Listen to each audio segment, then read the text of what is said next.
Hello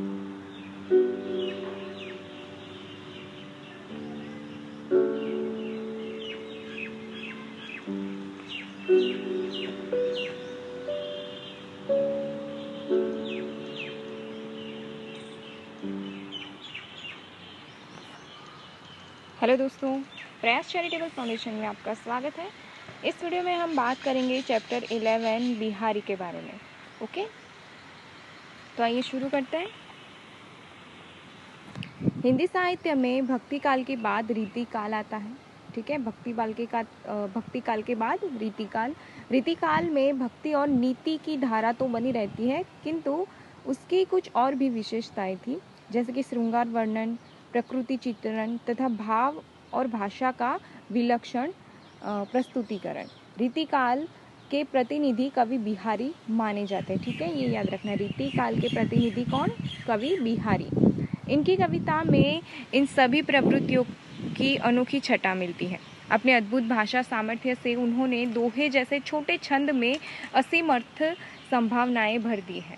इस गुण के कारण कहा जाता है कि बिहारी ने गागर में सागर भर दिया है।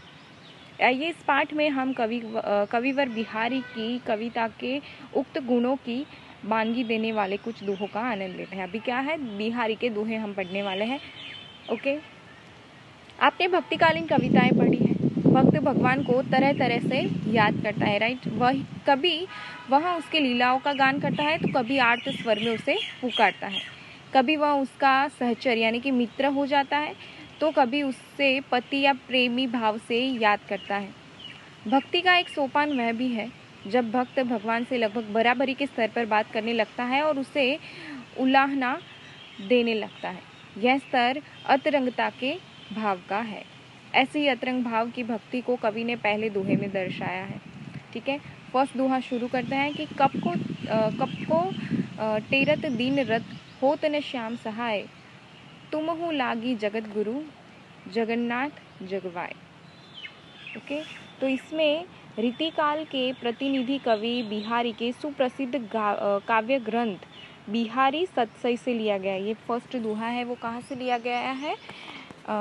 बिहारी के ही सुप्रसिद्ध काव्य ग्रंथ है बिहारी सतसई, उससे ये दोहा लिया गया है। कहना क्या चाहते हैं कवि? तो कवि कहना चाहते हैं कि मैं कब से तुम्हें दीन स्वर में पुकार रहा हूँ, अर्थात कितने लंबे समय से मैं अपने दुखों का निवारण करने के लिए तुम्हें याद कर रहा हूँ, स्मरण कर रहा हूँ। हमें कुछ भी परेशानी होती है तो हम भगवान को बोलते हैं, तो सेम बिहारी जी बोलते हैं कि मैं अपने दुखों के निवारण के लिए मैं कब से आपको स्मरण कर रहा हूँ, यानी कि याद कर रहा हूँ। और हे श्री कृष्ण, तुम मेरी सहायता करते ही नहीं, मेरे दुखों को दूर नहीं करते। तो बिहारी जी शिकायत करते हैं श्री कृष्ण से कि आप मेरी सहायता नहीं करते, आप मेरी सुनते भी नहीं हो। सारी दुनिया के गुरु हैं, जगत के स्वामी, लगता है कि तुम्हें भी इस संसार की हवा लग गई है। जैसे इस दुनिया में सब लोग अपने आप में मस्त रहते हैं, कोई किसी के दुख में हाथ नहीं बटाता और अपनी प्रशंसा और प्रभुता का आनंद लेता है, ऐसा ही तुम भी कर रहे हो। तो बिहारी जी श्री कृष्ण को यानी कि भगवान को क्या कहते हैं कि तुम्हें इन दुनिया की हवा लग गई है, यानी कि दुनिया में भी कैसा हो रहा है कि किसी को किसी की नहीं पड़ी, सब अपने आप में मस्त रहते हैं ना।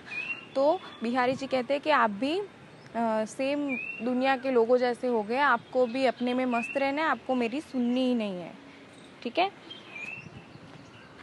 इस दोहे में तुम और जगत गुरु संबोधन तथा सांसारिक हवा लगने के उल्लाहने से भक्ति के अतरंग भाव की पुष्टि होती है। अतरंग भाव मीन्स जब भक्त भगवान के बराबर की बात करने लगता है, तो ये इन शब्दों से तय किया जा सकता है।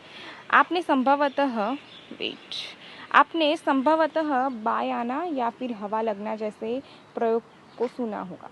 किसी के व्यवहार में अचानक असामान्य परिवर्तन आने पर यह कहा जा सकता है। अगर कोई किसी के व्यवहार में कुछ चेंजेस आ जाता है, वो किसी से ठीक से बात नहीं करता है, ऐसा कुछ, तो हम ऐसा बोल सकते हैं कि इसको बाहर की हवा लग गई है या ऐसा कुछ, है ना। तो किसी के व्यवहार में अचानक असामान्य परिवर्तन आने पर ये कहा जा सकता है।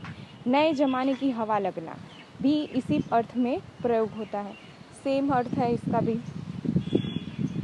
यानी जब किसी व्यक्ति के आचरण में किसी प्रकार का आकस्मिक परिवर्तन होता है, तब इस मुहावरे का प्रयोग होता है। प्रस्तुत दोहे में इस मुहावरे का सुंदर काव्यात्मक प्रयोग हुआ है। आप जानते हैं कि जहाँ एक वर्ण की निरंतर आवृत्ति होती है वहाँ अनुप्रास अलंकार होता है ना। एक ही वर्ण का बार बार दोबारा आवृत्ति, यानी कि एक ही वर्ण की बार बार दोहराव होना, उसको हम क्या बोलते हैं? अनुप्रास अलंकार बोलते हैं। यहाँ पे क्या है अनुप्रास अलंकार?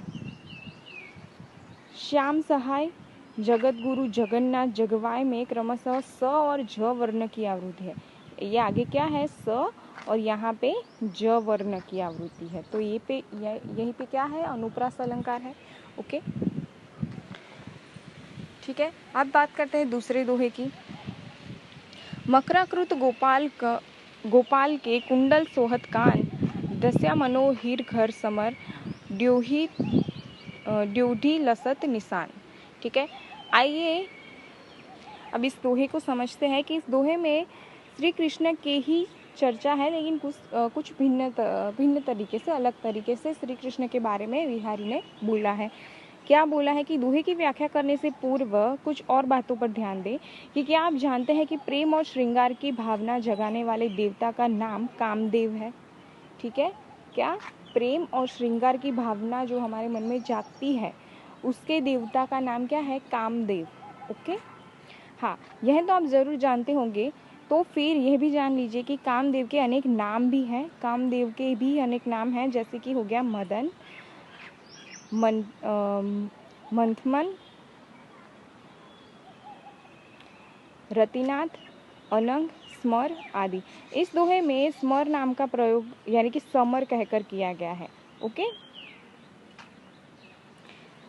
ये रहा समर कह के कामदेव को ही पुकारा गया है। ओके, कामदेव को सबसे बड़ा धनुर्धर माना जाता है और ऐसा योद्धा है वो जो प्रत्येक मनुष्य और देवताओं तक को अपने बाणों से जीतने का सामर्थ्य रखता है।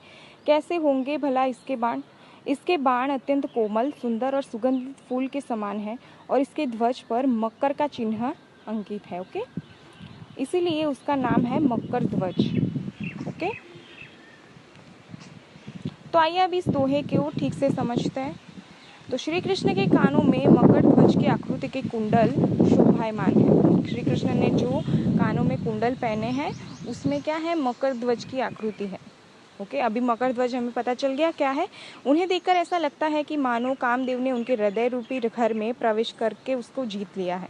यानी कि कामदेव ने श्री कृष्ण के हृदय पर अपना कब्जा जमा लिया है और उनके कान रूपी द्वार पर भी विजय का प्रतीक यानी कि ध्वज लहरा रहा है। अर्थात नायिका के सुंदर रूप सौंदर्य के विषय में सुनकर नायक के हृदय में उसके प्रति प्रेम का अंकुरण हो गया है। ओके, यहाँ श्री कृष्ण के अवतार के रूप में न होकर श्रृंगार के नायक के रूप में उपस्थित है।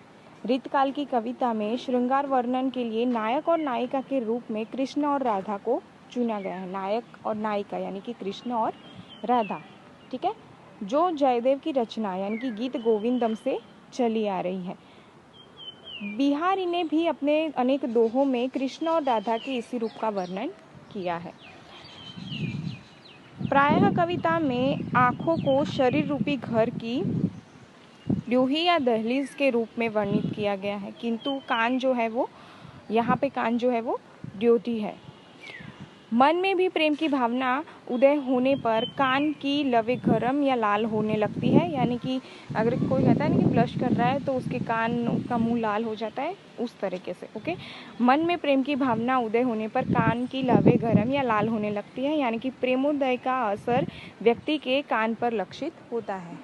ठीक है, यह तो आप जानते ही है कि जहाँ उपमेय और उपमान की तुलना के लिए मानो या मनो अथवा मनु का प्रयोग होता है तो वह उत्प्रेक्षा अलंकार होता है। कहा कि जब उपमेय और उपमान में अभेद की स्थिति हो तो उसे रूपक अलंकार के नाम से जाना जाता है। प्रस्तुत दोहे में ही ये घर यानी कि हृदय रूपी घर में रूपक अलंकार है, यानी कि दो ऐसे शब्द या दो ऐसी वस्तुएं जिसको कंपेयर किया गया है। ओके, तो वो क्या है? रूपक अलंकार। तो इस वीडियो को हम कंटिन्यू करते हैं, मिलते हैं नेक्स्ट वीडियो में अगले दोहों के साथ। Bye bye.